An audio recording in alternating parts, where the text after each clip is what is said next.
最果てのストーリー抱いてあてもなくさまよい続けた滲んだ New World It's only just begun 今始まりの This is where tomorrow brings a new day It's time to learn the pain It's game Ready for it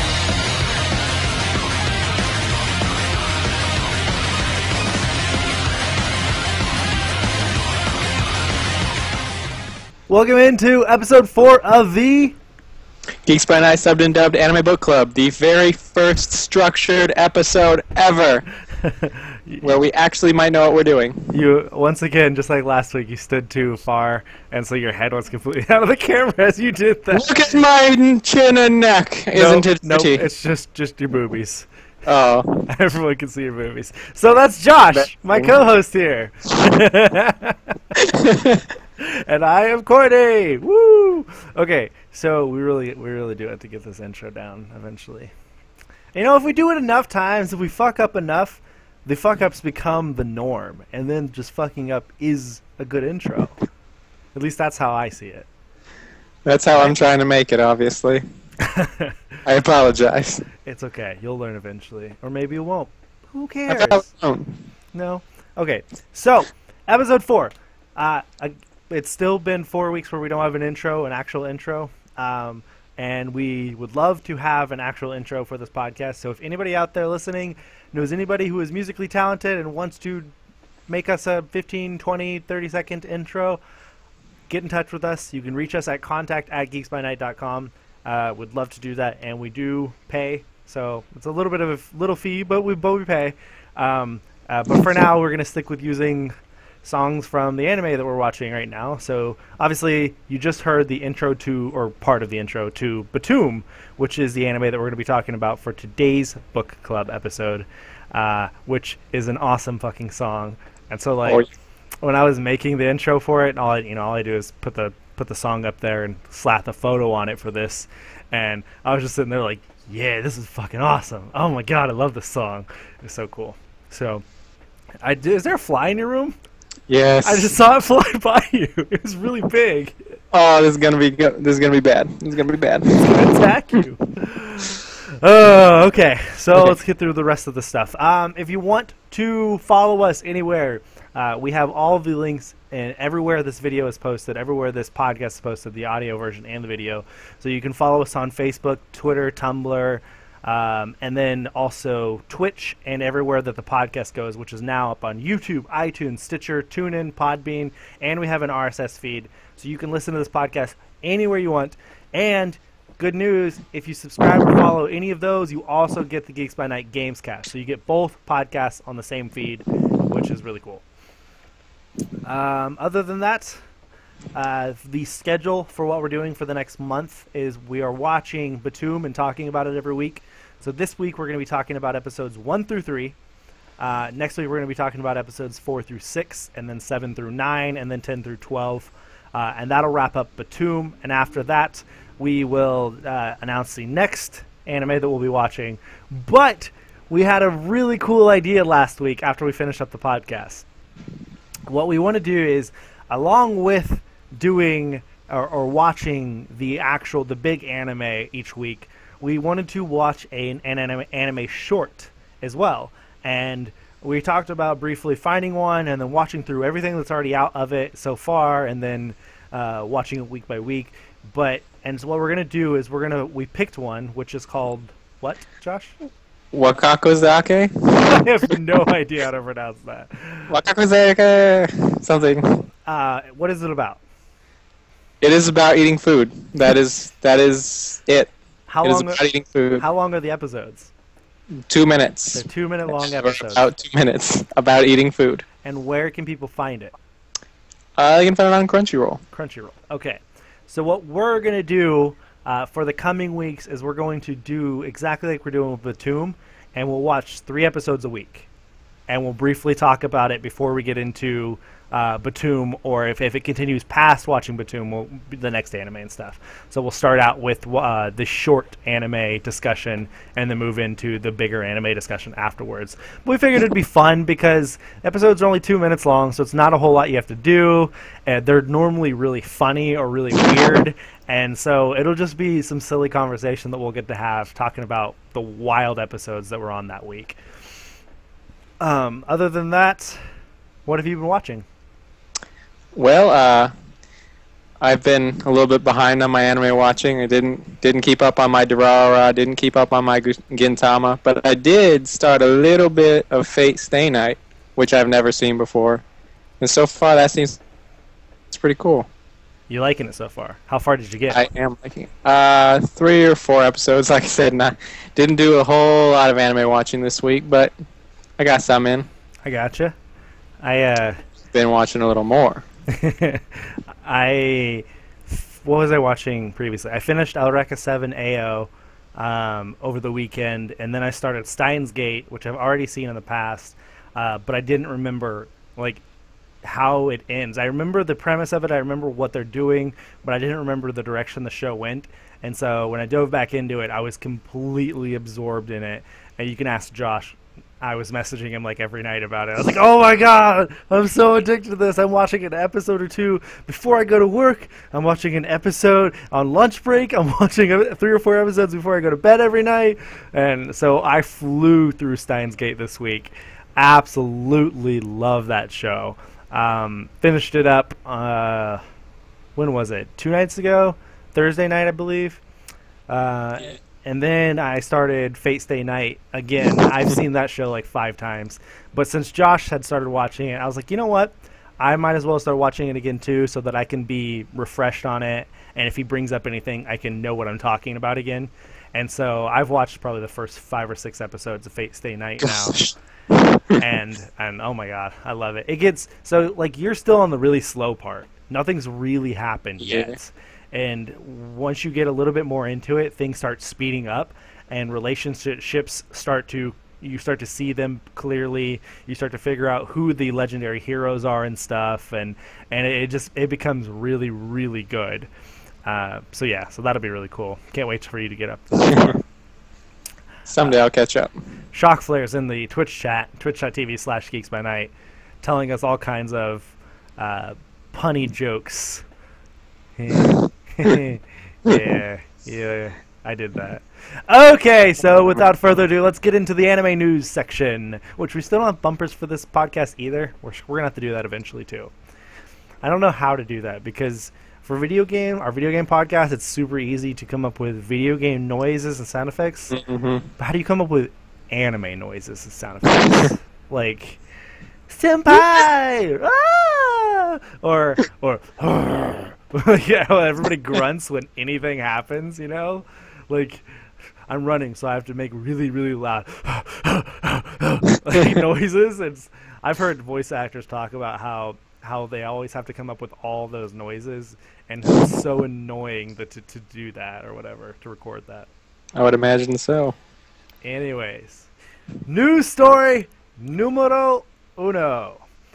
This is a really, really cool and timely news story because of our last book club. Our last book club was about FLCL.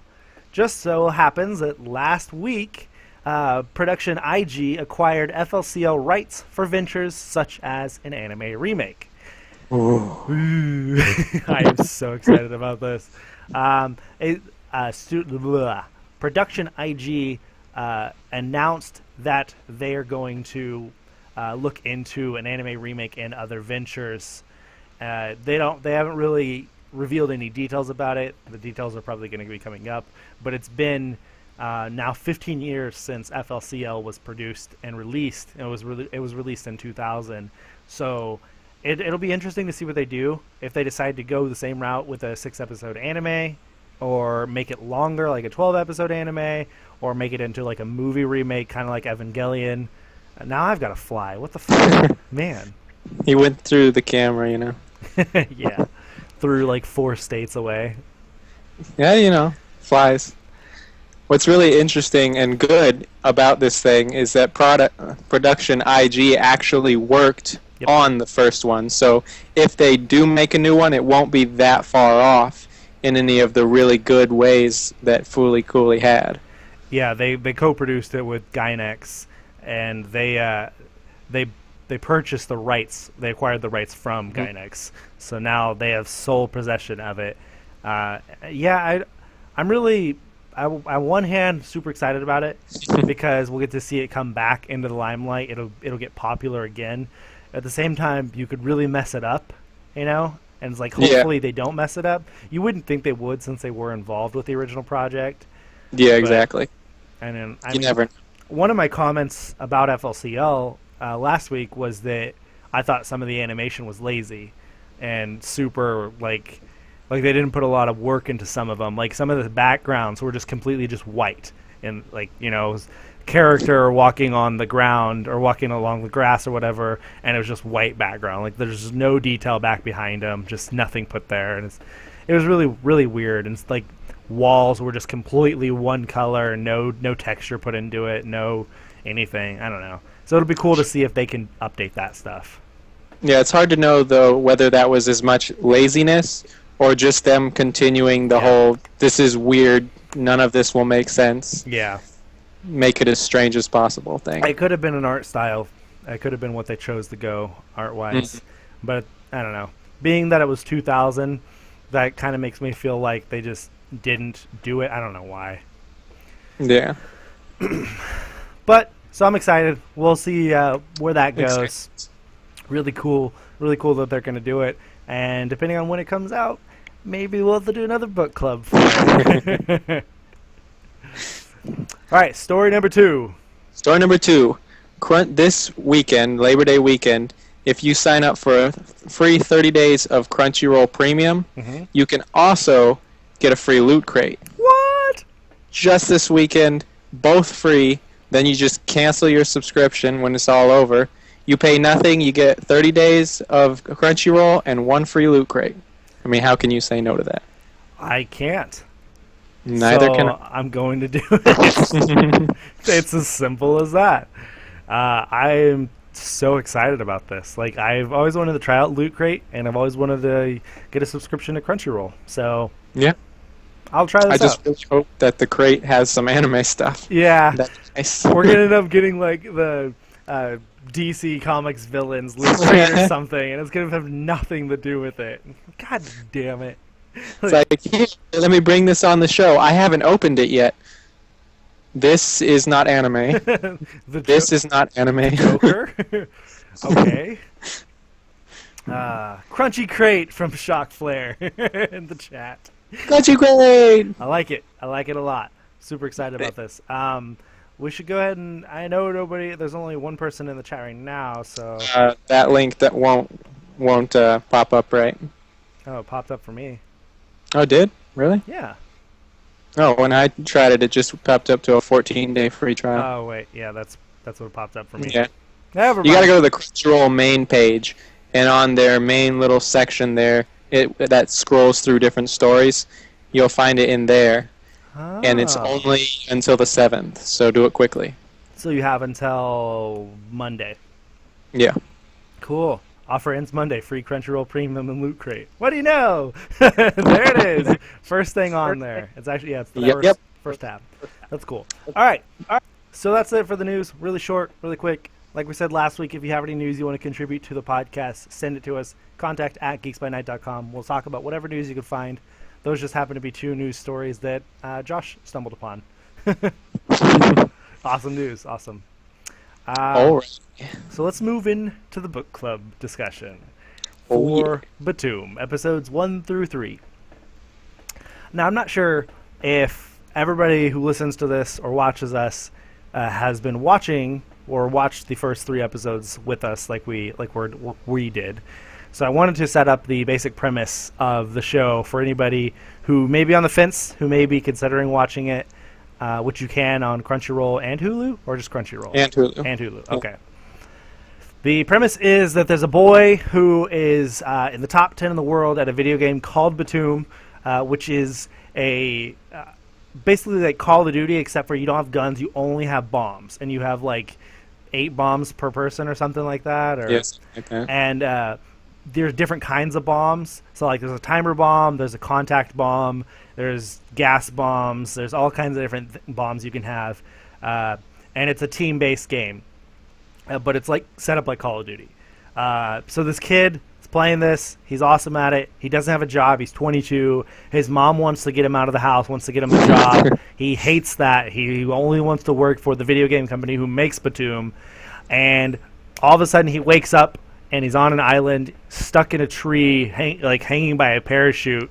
And he gets himself out of it, and he finds a bag that he has next to him, which he comes to figure out eventually are 8 bombs, just like Btooom. And then he gets attacked by somebody who's throwing his bombs at him. And so he figures out that he is in real-life Btooom for some reason on a deserted island with a bunch of other people. That's the basic premise, that you have to kill other people on the island, collect something they have, and that's the only way to get off the island, is to kill or be killed. Holy fuck. Like, that premise just in itself is awesome. Like, when I read it the first time, like a year or two ago when I first watched Btooom, I was like, oh my god, that sounds so cool. Like, I can't wait to watch this. So, yeah. So you wanted to bring up something. So this is just something little I noticed when I first started watching it. There's certain, like, close-up face shots and stuff. Yep. That really reminded me of Death Note. And when I looked further into it, they're both made by the same animation studio, Madhouse. Ah. Probably the reason I noticed it was just because Sakamoto, the main guy, who's super good at Btooom, looks incredibly, incredibly like Light from Death Note. He does. Good point. And it's not something big, it's just something I noticed and thought it'd be interesting to bring up. Yeah, see, I didn't even notice that. So that's really interesting that you did, because when I read through that, or read what you wrote on the outline earlier, I was just like, holy fuck. And it kind of just started coming to me that, yeah, it actually does look a lot like Death Note. It just, for some reason, hadn't noticed it. I like when I find an anime that's produced by the same company. In the past, I have watched certain shows based on that alone. Let me think on it for a minute. Have you done that? I don't usually look it up, but after looking up, like, Madhouse, I've seen a ton of their different anime. Yep. So, like, it's probably the first time I've ever just been able to pick it out as these guys did this, obviously. We just got asked in the Twitch chat, is this a gaming talk show or anime talk show? And it's an anime talk show, but the Twitch doesn't allow us to say anime talk show, so we have to just go gaming talk show. If there is some other category we could use, then we totally would, but it's just not available to us. So. But right now we're kind of a gaming talk show because Btoom's a game in the anime. There you go. There you go. Let's see. Their key is it? No, it's not key. Who made Clannad? Clannad? Who made that? I can't find it for some reason. Whoever made that, I know I have seen several anime that they produced, and because it was them that did it, I was like, oh my god, I love this style, this art style. I love the stories they're telling, because it's super romantic, but at the same time, like, heartbreaking, and a lot of them, they're really good. So I've watched several of those. I really like the Kyoto Animation. Kyoto Animation. Yeah, that's why. I remember. I've seen tons of theirs. The company that makes Bleach, I don't remember who that is either. God, I wish I could fucking remember all this stuff. It's been forever since I've been super into anime, like I'm starting to get into again. Let's see. Studio Period. That's who makes Bleach. Super into their stuff. Their stuff's really good. Zany says, I've seen Btooom. That's a video game one with grenades. Yes, it is. Yep. All right. So, now let's go into talking about Btooom. Actually talking about it.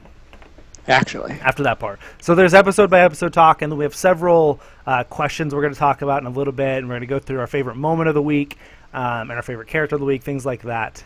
So we'll start off with episode 1. Episode 1 is all about Sakamoto learning that he's on the island and figuring out that he has to actually kill people.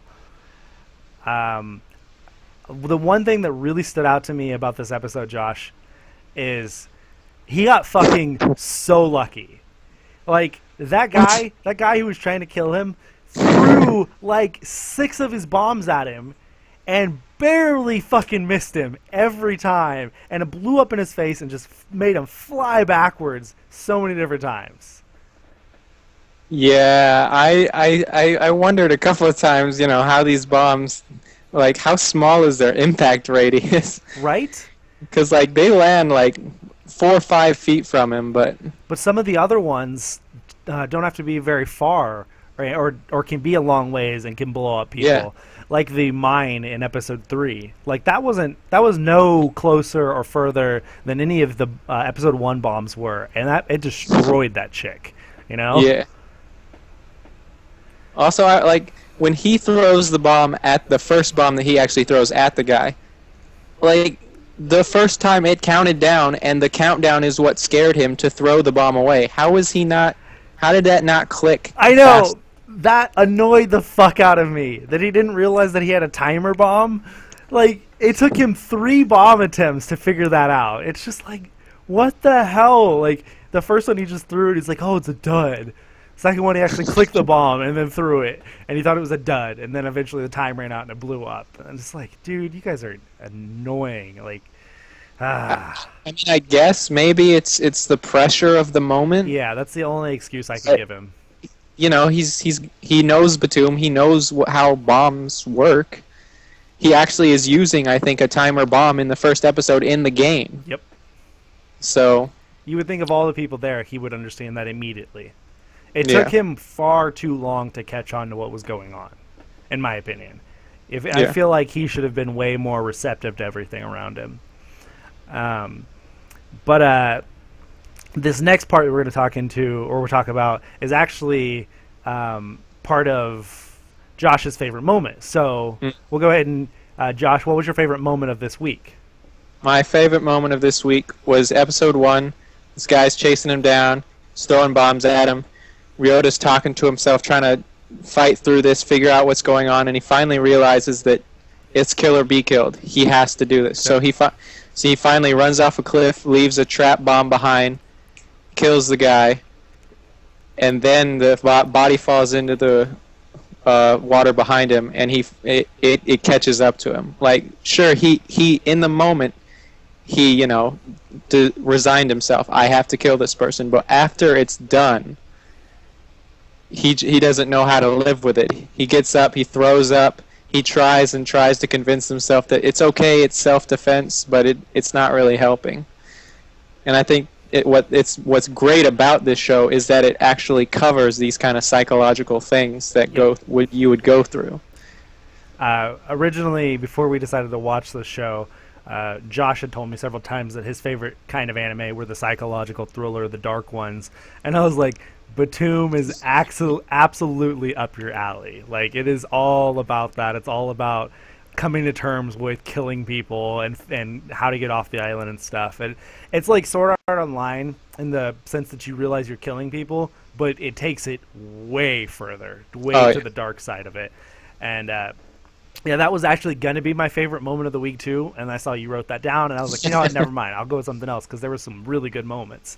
But what's funny about this scene is that before he killed this guy, before he set up that trap, and I know I've seen this show before. I don't know if it was because I'd seen the show before or it was just my instincts thinking about it, but I was like, dude, you have a timer bomb. I was like, set it down and lure him over this. That's all you got to fucking do. And eventually he did that, you know, and jumped off the cliff. And at that point, I had completely forgotten that he did it, that he actually set the bomb there. And so he jumped off the cliff, and I'm just like, what the fuck, man? Quit being a pussy! Like, just kill him! Like, I was so angry when I was watching it last night.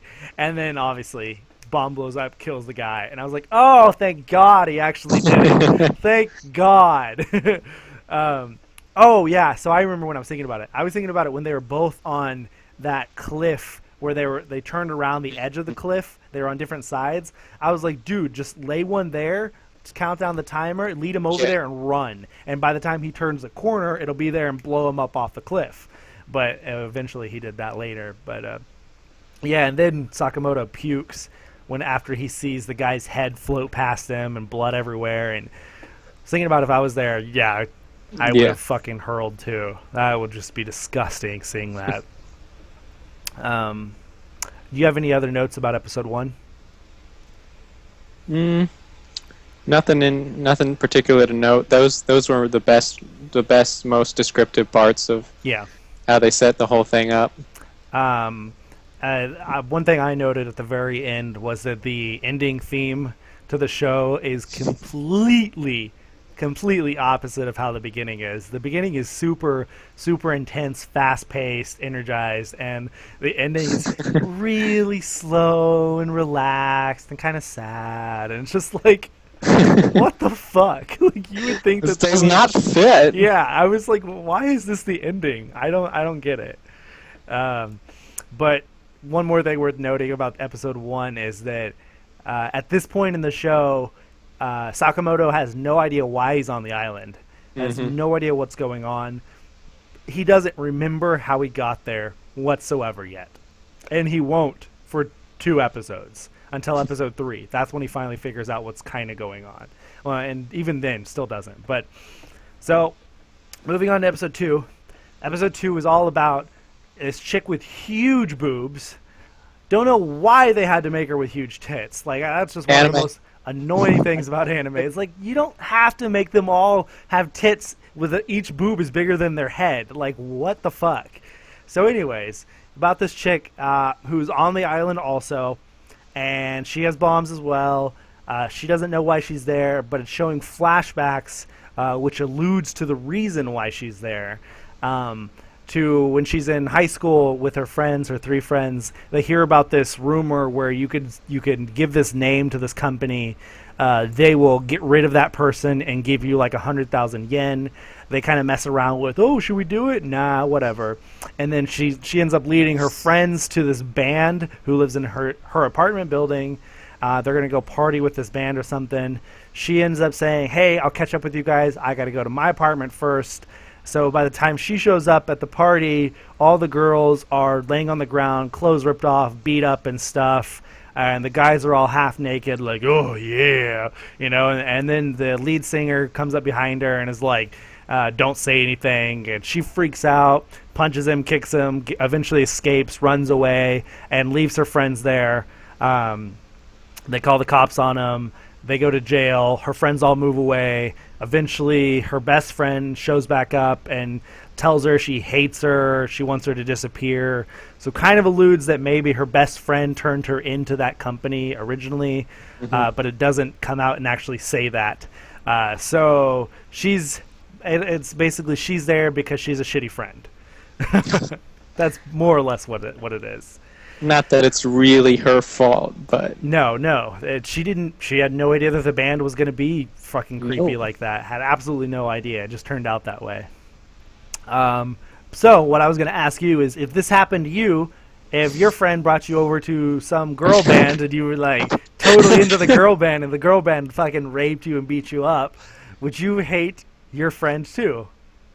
Would you be on the same level? Now, okay, obviously you have to imagine it a little bit different because a girl band, you know, whatever.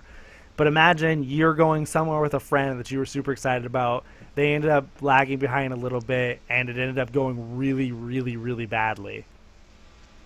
Would you hate your friend too? It's hard not being in the position, you know, but I'd like to say no, that I would understand it's not their fault. Yeah. But at the same time, psychologically, a lot of times you try to put the blame on someone and you don't always put it on the right people. Well, and even then, it's also the fact that she was there and then bailed and didn't help her friends. But it's like, how would she help? You know? All she's going to end up doing the is right thing. Yeah. In all honesty, she'll get herself caught and raped just like her friends, you know. So it's not going to help if she sticks around. So it was better for her to escape and call the cops. It just there was nothing better, no way to get them out of it at the immediately or at the time. So yeah, really sucky time. So then she finds herself on the island. 3 guys come up to her while she's sleeping on the beach, and there's a teacher, this crazy guy with like mercenary dude, dreadlock, kind of creepy 80s action movie hero hair. Rambo, yeah. And a really, really, really fat guy who's super sweet and nice at the beginning.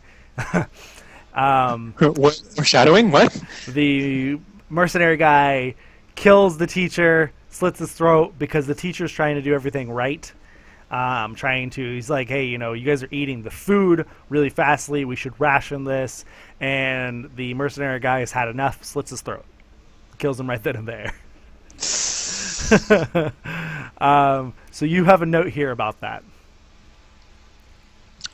Alliance, crazy skilled mercenary dude. I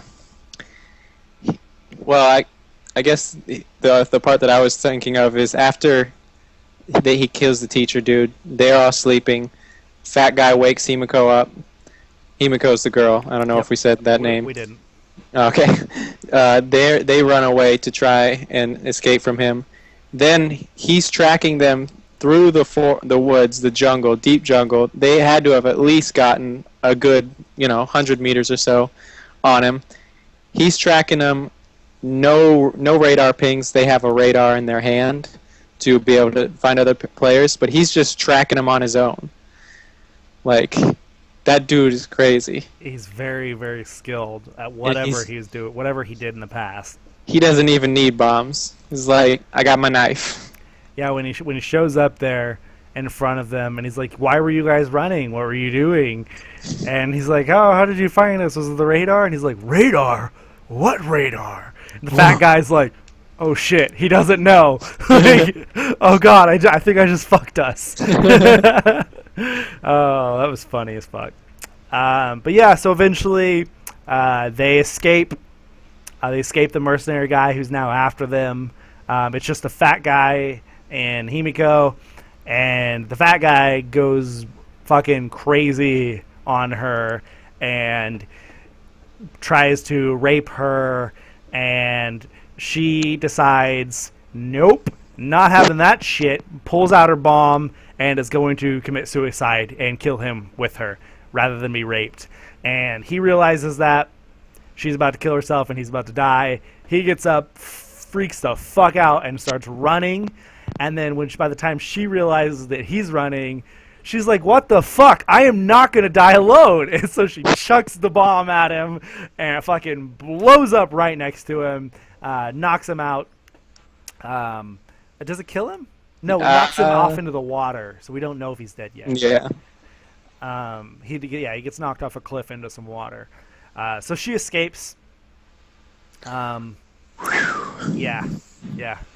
And then at the very end, is it at the end? No. Yeah, I think it is. Yeah, it's at the end of episode 1, but also at the end of episode 2 is when this same scene happens. At the very end, she is in water cleaning off, and Sakamoto comes up and sees her, steps into the water, and it freaks her out, and she runs away.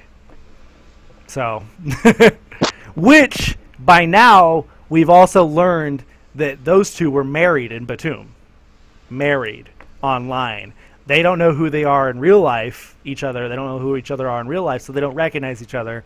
But in the game of Btooom, they're a married couple, and which is weird, but it's whatever. It's whatever. Yeah, so that's about it for episode 2. Episode 3 was probably my favorite of the 3 episodes. Episode 3 is where Sakamoto meets this one guy who, what is he? What did you say he was? He's a real estate agent. Real estate agent, okay. He meets him in the forest after he's chasing for Himiko. He thinks he found her, but he doesn't. He runs into this guy instead. And this guy is a mess. He is an absolute mess. He does not want to be on the island. He does not want to be killing anybody. He doesn't want to do anything. And when Sakamoto runs into him, he's actually taking a dump on the ground. And so this is where we get into my favorite moment of the week. And I'm going to actually just play the clip from that moment so that you guys can hear it. This is right when Sakamoto runs into him. All right. Whoa, wait, mister! I don't want to fight! I just stepped on my own poop! I don't want to die like this! Okay, so he steps in his own poop, and he's basically crying. I don't want to die like this! Like, so funny. Like, imagine that if you haven't watched this episode, and to the 10th degree, you know, like, it just keeps going. Like, he is so funny. He does not have any skills to be on this island. He's just not prepared for this whatsoever. And eventually he talks Sakamoto into teaming up with him. So I have a question about that. Would you have teamed up with him? His name is Kiyoshi. Kiyoshi Taira. Well. Because the thing is, the goal to getting off the island is you have to collect, was it seven of the green diamonds or whatever, gems that are in their arms or their hands. And so that means you have to kill 7 people, which if you were at the team of 2 people, that means you're going to have to kill 14 people for you both to get off the island, or kill 6 and then kill your partner. So going into this, you see this guy's a mess. He stepped in his own poop. He begs you to team up with him. Would you do it? Oh, man. Go on. It's so hard because it seems like it's a really, really strong idea to not be by yourself in some ways. And he mentions that when he's thinking about it. He's like, it could be really helpful to be a team. We're likely to survive together. But at the same time, you don't know him. You don't know if he's going to betray you. Yep. You know, there's so much that goes into it. He could be your downfall in a fight with someone else. It just could be because there's 2 of you. You're easier to find. Yep. There's so much that goes into that. See, I think I would have to myself. Yeah. Because it would be hard to just be going alone out there. I agree. You know? It would be. My reason, I would not team up with him. Not because I'm afraid of him, not because I'm afraid of him betraying me, not because of any of that. It's solely because he seemed like a mess, and so to me, he's more of a liability than a safeguard. I don't believe he would be able to back me up. I don't believe he would contribute anything to the team. I believe he would stumble somewhere along the way, and it would fuck us both up and get us both killed. And I at that point, you know, I don't know if I would be resigned enough to just kill him right then and there, because of the first kill he had, he was so distraught over it. I don't know if I could kill him right then and there, but I certainly wouldn't team up with him. I would probably just book it, continue chasing Himiko, or in any direction away from him, and just leave him there. Honestly, I mean, he stepped in his own poop, you know. Like he's figuratively, like, he's gonna fuck shit up, you know. Like he is totally gonna fuck it up. It's just he's not. I don't think he would be a good teammate. So I would totally avoid him at all costs. But that's me looking out for myself. Yeah. You know, like I think I would be better alone than I would be with him. I'm just afraid of him screwing us up. Okay, so then you said at the very end, your note, sunglasses dude is crazy awesome. What do you mean by that? So now, to explain sunglasses dude, Taira and Sakamoto are sitting there. They've agreed pretty much to team up, and they hear a sound. So Sakamoto climbs up to the top of this waterfall to check out what the sound is. It turns out airplane coming through, dropping food. So they decide to go after it, and as Sakamoto races to the food, so he sees someone else got there first, and he thinks, whoever gets there first, that's it. You know, they win. Yep. So he's just kind of standing there watching it happen, and as the girl picks up the briefcase, boom, explosion. she's dead. Out comes Sunglasses Dude, picks up the briefcase, all her bombs, and her little radar ping, and then makes cool pose. Yeah. And then walks away. Yep. And so he figured out that it's not only about getting there first or whatever, it's about everyone's going to be going to them all the time, so you have to be super careful. It could be a trap every time. You never know. But yeah, so that guy did look really cool doing that, set it up. His bombs are mines. They're sensors. Yes. So as you could tell, because it was sitting in the ground right next to the case. So as soon as she got there, it blew up. That, or it could be remote controlled bombs. Yeah. He could have been controlling them like that. Yeah. Another thing about this episode is that Kiyoshi, the fat guy who stepped in his own poop, finally explained to Sakamoto what the hell happened before they got on the island. Oh, yeah. Because he still didn't know what was going on. And so come to find out, they were all basically kidnapped, put on this plane. They had the gems put in their arm or their hands, and on a TV on the plane were explained the rules of the game, that they were going to all be on this island. They had to kill each other. They had to collect 7 of them to get off the island. It's the only way to get off. That they were each going to have 8 bombs. They're all different kinds of bombs, all that stuff. Everyone's freaking out on the plane, except for the really cool guys who were just sitting there like the guy, like the sunglasses guy. He was sitting in the corner of the plane the entire time, not saying a word.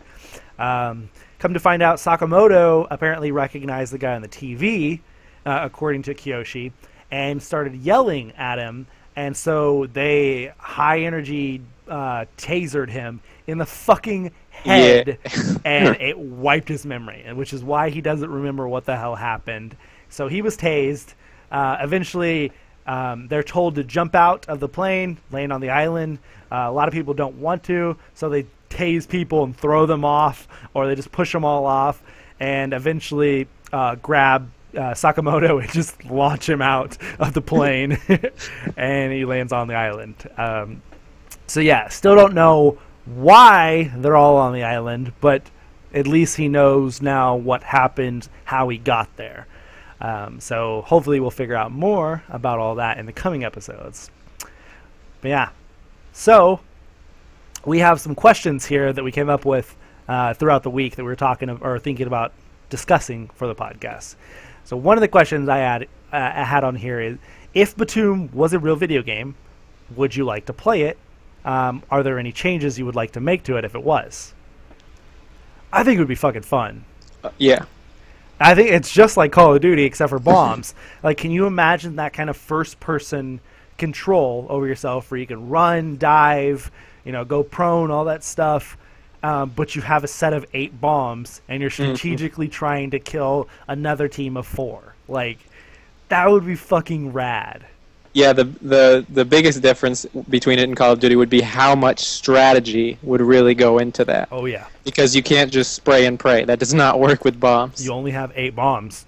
You can't get any more back. The only way you can get more bombs is kill somebody and pick up their bombs. Which, I was thinking, does Halo or Call of Duty or any of those games have, like, create a playlist or create a game type?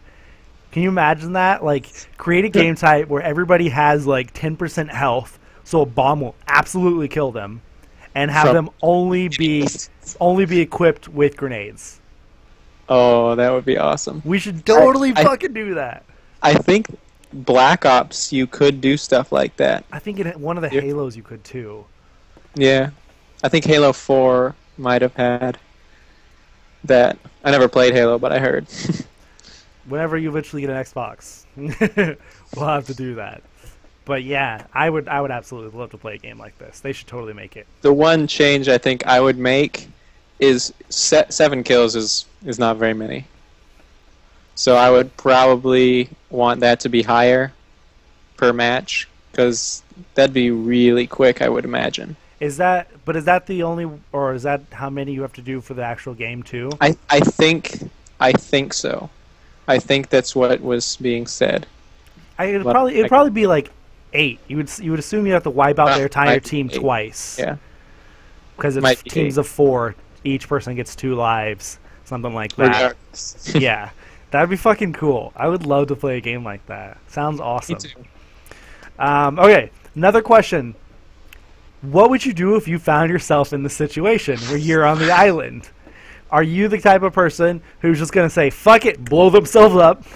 Are you the type of person who's just going to try to survive in the wilderness? Are you going to team up with somebody? Are you just going to go fucking rampage through it and kill everybody?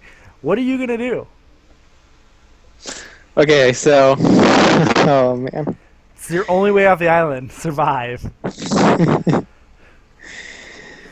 So, you know, you can't say for sure how you'd react in this sort of situation. Yeah. Here's my 3 scenarios. First, I break down and I blow myself up. I'm not going to say it's not a possibility because I don't know how I would convince myself to kill people. Yeah. Second, I set up a place where this is where my encampment is, and if anyone breaches anywhere within here, I can take them out. Third is I just rampage because I've lost it and I'm ready to get off this island.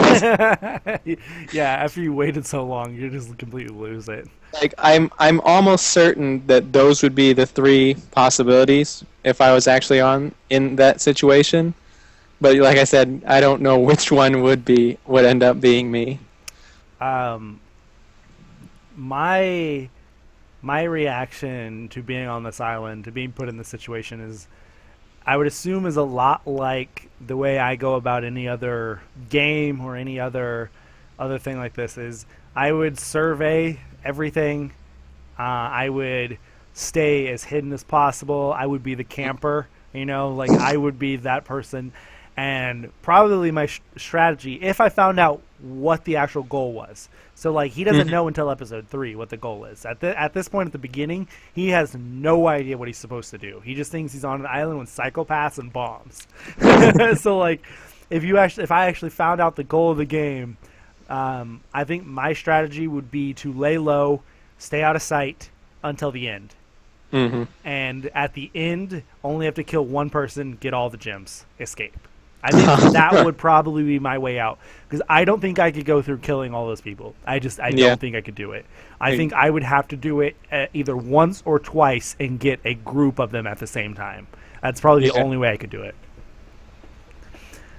Let's see. There's a question here. You want to ask this one? All right. If you had to choose a partner from the first 3 episodes, who would it be and why? One partner from the first 3 episodes? One partner that you've seen in the first 3 episodes. You can't trust the mercenary. You can't. You don't know if he'll turn on you, because he instant turned on the teacher, slit his throat. Yeah. You know, like, I just don't think I could do that. So I don't think I would team up with him. And I definitely wouldn't team up with the fat guy after knowing what he did. It's really hard. Like, I would like to say the guy with sunglasses, but at this point we don't really know anything about him. We don't know who he is, if he's a crazy guy, if he's going to turn on people, anything like that. So I don't know. At this point, I don't know. What about you? Since you made a sensible point about why I shouldn't team up with the sunglasses guy, I'd probably choose Sakamoto, because after he learns what he's doing, he does know a little bit about this kind of combat. Not the actual physical doing it, but he knows the strategy involved, and that would be incredibly helpful, I would imagine. Yeah, that's true. If we were a character in our own, and we could team up with Sakamoto, I was imagining we were Sakamoto. So, but yeah, I was Sakamoto, he would definitely be the guy I would team up with so far. Other than that, possibly the chick, whatever her name was, Himiko. Yeah, possibly her, because she's also played the game, so she at least knows how to play the game, compared to some of these guys, teachers and stuff. You know, like, they probably never play the game. They don't know any strategy. So she might be the next person. But if you want to know, like, strategy to make sure your team wins, you definitely would think the mercenary or the sunglasses guy. Because they so far appear to have no remorse. that they're going to just fucking kill everybody and get off the island. Yep. But that also will bite you in the ass, probably. All right, so you had one more question. What do you think happens from here? I don't... Okay, so I do kind of remember the end, kind of, but it's been so long, so I'm not sure what actually happens, like what part of it was real and what part of it wasn't. So, what do I think happens from here? Well, I think that Sakamoto is going to have to meet up with the girl, Himiko, because he wants to find her. I imagine the guy who steps in his poop, Kiyoshi, is going to die. Yeah, me too. Because he's a fuck up, obviously. I don't think he's going to live. No. I think mercenary guy and sunglasses guy are going to live. They're going to probably last until the end because they're very skilled, like we mentioned. I don't think that the fat guy's dead. He got blown into the water. We didn't see him actually die, so I think he'll come back. Again, I don't remember the specifics. I only remember like the very last scene, kind of. So I don't really know the ins and outs of what happens on the way. Obviously, Sakamoto's going to have to live. He's the main character, so he's going to live. But he's probably going to... He'll probably have to kill somebody again soon. And it's probably going to eat him up again. But it may be the turning point to where he finally, comes to terms with that he has to kill. Maybe? Yeah. Maybe? I don't know. What about you? I think probably what's mostly just going to happen is he's going to end up... Well, first of all, he's got Tyra now, and he will probably get Himiko, so that's now 21. Oh, yeah. That they need to get. How many people are on the island? Did it ever say? Tyra, when he was talking about how many people were up in the plane, he said 20 to 30. Okay. So, I mean, rough estimate from a guy panicking in a plane. Yeah. But most likely, the only thing that's ever going to happen is self-defense kills where they kill people who end up having priorly killed people, so they get extra gems. And then, like you said, Kyoshi's probably going to die, so they probably only really are going to need 14. Yep. And they'll probably get it slowly by self-defense and killing people who already have killed people. Okay, so what are you most curious about knowing going into the next episodes? What do you hope to find out? More about Sunglasses Dude. You want to know more about him, okay? I want to know, for one thing, like the one dude is a mercenary. Yep. That's pretty much cut and dry. It's very clear, yeah. Like, this dude looks like an actor. Like, yeah, he does. Is he an action movie star who has taken his action movie roles and applied it to his real life situation? Or... That would be funny as fuck. He's like super high pitched voice or something. Oh man, I want to know how and why they're all there. Like that's true. How they ended up on the island. Like, how were they chosen specifically out of everybody? We obviously know a little bit that it may have to do with a company who's killing people and giving people money or something, but like why what's the conspiracy going on here? Like, that's what I want to know, and I hope that we get I hope that we get more hints about that in the next 3 episodes. Not sure if we will that soon, because that'll only be halfway through the show since it's a 12 episode. You never know, it may end up being revealed early on. We'll find out. We already talked about our favorite moment of the week. Each of us, Josh's was in episode 1, mine is in episode 3. What we didn't mention was our favorite characters of the week. Who was your favorite character, Josh? Kiyoshi Taira. Why was he your favorite character? Because he's funny, and I figured I had to choose him this week because he's not going to be around for me to choose him in the coming weeks. Yeah. I chose him because his first scene was hilarious. Him stepping in his own poop was just great. Him freaking out about everything. But also the very last scene of episode 3, the very last scene that we get to watch for this week's episodes, he showed some balls. He showed more fortitude than than Sakamoto had. He was like, they were about to give up on going to get the crate, going to get food, and he's like, we have to at least try, you know, like, maybe we don't make it, and so what? Then we go somewhere else. We decide what to do from there. But I think we're not going to survive without food, and so we have to at least make an attempt to get it. And that convinces Sakamoto to be like, okay, well, let's go do it then. And that was his first like moment of clarity. He was it was his cool moment of the episode. Most of the episode, he was a fucking shitting his pants mess, you know, like that's who he is as a character. But at the very end, he seemed like the adult. He seemed really put together there. It was a really cool moment for him. Mm-hmm. And then we're probably going to find out episode 4, he dies right away. It's like, God damn it! This was your fault! So yeah, he was my favorite character as well. Absolutely. Poor guy. Poor guy. He's funny, though. We'll see where he goes from here. Eclipse got into the Twitch chat, and he hasn't really said anything after he said hi.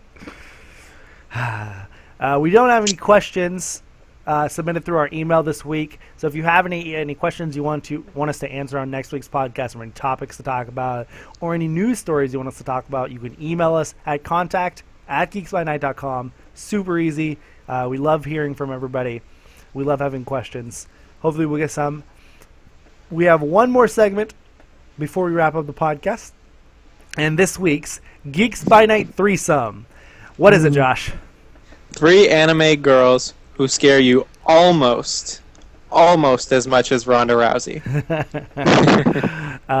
We decided this was a good one because she's kind of topical right now because there's a lot going on with Ronda Rousey.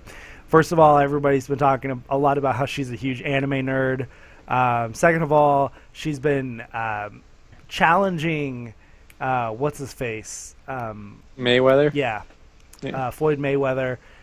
They've been going back and forth on Twitter and stuff. What else? She just got asked to a Marine Corps ball, and she said yes. So she's going to that with a Marine Corps man. But yeah, so she's been in the news a lot lately. So we thought this would be a fun one to talk about. Do you want to go 3, 2, 1 back and forth? Yeah, let's do it. Okay. Do you want to start or me? You go first. Okay. So my number 3 girl, who almost scares me as much as Ronda Rousey, Urza from Fairy Tail. She is like, what was her nickname? Urza Fairy Tail. I should have brought up each of them on here so I could have a little bit more about them. She is a badass warrior. Titania is her nickname. She is just like this red-haired, ultra like no emotion female warrior, like the strongest person in the Fairy Tail clan. And she's really, really fucking cool. She's really strong. She eventually opens up as the show goes on. But at the very beginning, she like doesn't give a fuck. She just wants to fucking complete the missions. She's just so badass. Like scary as fuck. So she's my number 3. This is hard to put in order. But I'll start with Hamut Meseta. She's from the Book of Bantora. And she scares me because, first of all, she's like pretty much the strongest character in the show for most of the course of it. Yeah. And she's also super twisted. Like she's on the border of evil, but it's all for a good cause kind of thing. She never really totally is presented one way or the other. She kills a lot of people. The scariest thing with her, though, is that she wants to die, actually, but she wants someone stronger than her to kill her, and she has a really hard time finding someone that could actually pull that off. Yeah, that's kind of scary. Yeah. My number 2 is Mikasa from Attack on Titan. She's twisted. She's dark. She doesn't care. She's very strong, and just ridiculous. So she scares me. I would not want to get in a fight with her. Yeah. She kicked my ass. Yeah. All right. Number 2, I'm going to go with Revi from Black Lagoon. Okay. She's definitely, like, top 5 most badass, terrifying women in all of anime. Guaranteed. And because she knows her way around a gun. She's got, like, 2, like deagles, just about, that she always carries around. And she would definitely kick my face in if we ever got in a fight, if not just shoot me in the face. But I must also say that she's still on the short list for my waifu. Just have to throw that in there. She's kind of like got a Tomb Raider kind of thing going on. But anyways, number 1.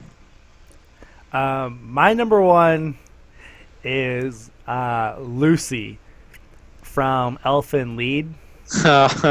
She's fucking crazy. Absolutely crazy. If you haven't seen the show, you should do yourself a favor and watch it. It's psychological, like absolutely psychological horror thriller, like really, really, really fucked up, and she destroys people. Like the very first scene, she's naked and kills people, and it's just really, really crazy. Yeah, that's what it is, though. Like she has invisible tentacles coming out of her, slicing people up and stuff. It's just like, gross. So yeah, she's number 1. She scares the fuck out of me. Yeah, I'm not really sure why I didn't think of her, but probably would have been on my list had I. But my number 1 is Yuno Gasai, Future Diary. Oh God! Yeah. If you look up Yandir in the dictionary, you find a picture of her with a dead body in front of her. Yeah. That's what you will find. And one of the most frightening things I think about her is she's a normal person. She doesn't have any scary powers. Nope. But she killed everybody. She is fucking crazy. She lost it. And her kind of crazy is just a mental nutcase. Absolutely just crazy. There's no other way to describe her. She does not connect with reality in any way, shape, or form. Thinks she's in her own little world, and I would not fuck with her either. She's a good one. That's a good one. Okay, so that wraps up episode 4 of the Geeks by Night Subbed and Dubbed Anime Book Club. Yeah, there you go, Josh. Thank you. Next week, we will be talking about Btooom episodes 4 through 6. You can watch those on both Hulu and Crunchyroll. We hope you do. We hope you join us for the conversation next week. We hope you enjoyed this week's conversation about episodes 1 through 3. We worked a lot on our structure. What are you pointing at? We're also going to be talking about Wakakozake episodes 1 through 3. Yes, there you go. The short, which you can also watch on Crunchyroll. Super excited to talk about that because it's about people who eat food. Food. It's going to be weird. We should bring food. Yeah, there you go. After we watch it, get food kind of like it. And just like for the whole segment about it, just sit there. Just eating while they're watching us. We typically stream this podcast on Saturday afternoons between 2 and 6 p.m. Central Standard Time or 3 and 7 Eastern Time. You can find it on twitch.tv/geeksbynight. After we stream the podcast, I edit it as quickly as possible and get it up on the MP3 format, which goes up on iTunes, Stitcher, Tuned In Radio, Podbean, and RSS feed where you can get it on your podcast catcher, all that stuff. Also goes up on YouTube, which just search for Geeks by Night. You can find it there. All of these links will be in the bottom of every video and the bottom of every podcast on the MP3. So in the description, everywhere you can find it. Follow us on Facebook, Tumblr, Twitter, all that stuff by searching for Geeks by Night, or on Twitter is Nightly Geeks, but whatever. And then you can follow us both on Twitter. I am at Osborne_2009. Josh is at got_it_made43. So until next week, try not to blow up anybody with your bims. Say hi, then all story. 抱いてあてもなくさまよい続けた。にじんだ new world. It's only just begun.